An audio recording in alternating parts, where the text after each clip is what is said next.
Bonjour, aujourd'hui je voudrais vous parler des 4 principes fondamentaux pour arrêter de vivre sa vie à moitié endormie. Ces 4 principes sont au cœur de ma philosophie de vie et ils sont au cœur de ce livre Wake Up.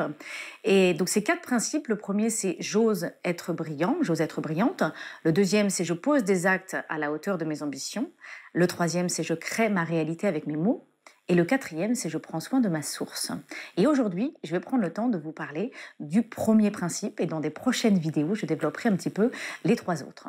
Donc le premier principe, j'ose être brillant. Alors moi, c'est quelque chose que j'ai vraiment été confrontée à ce principe et c'est pour ça qu'il est au cœur de ce livre au moment où j'ai dû écrire mon premier livre, au moment où j'ai signé un contrat d'éditeur avec Erol pour écrire ce livre J'arrête de râler. J'avais jamais été auteur avant, j'avais jamais écrit de livre avant et après le temps de célébration et de fête où j'ai pu fêter avec toute ma famille le fait que j'avais signé un contrat d'éditeur, j'ai été confrontée à un gros problème, un vrai problème, c'est que maintenant il fallait l'écrire ce livre. Et au moment où il a fallu écrire ce livre, j'ai vraiment été euh, j'ai été confrontée à mes plus grands fantômes, à mes plus grosses terreurs, à mes plus grosses peurs. Alors que je me retrouvais devant le manuscrit, à devoir chercher à aligner quelques phrases, j'ai entendu ma petite voix rabat-joie qui me tire vers le bas me dire « mais franchement, c'est n'importe quoi ». Ma petite voix rabat-joie me dire « mais qui es-tu, Christine ? Qui es-tu pour oser prétendre que tu peux écrire un livre ?» Je me souviens très bien de ce moment où j'ai entendu ma voix me dire « mais Christine, il y en a d'autres qui ont écrit des livres avant toi, mieux que toi, alors pourquoi tu t'embêtes ?» Et c'est là où j'ai vraiment compris que, en fait, j'avais passé une grande partie de ma vie d'adulte à penser que j'étais pas intelligente. Et surtout, j'avais passé une grande partie de ma vie d'adulte à avoir peur du jugement.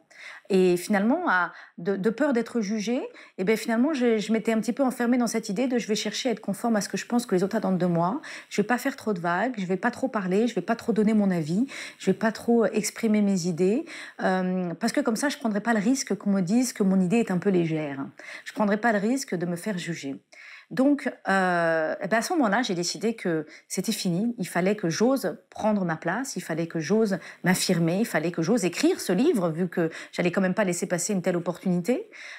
Et donc, je me suis donné la permission d'oser être brillante. Et ce qui m'a vraiment guidée dans cette démarche-là, c'est une notion de... Quand on parle d'oser être brillant, très rapidement, on se dit quand même, c'est culotté d'oser être brillant. C'est culotté de dire j'ose être brillante. Et c'est vrai que c'est culotté quand on regarde ça sous le prisme de la modestie.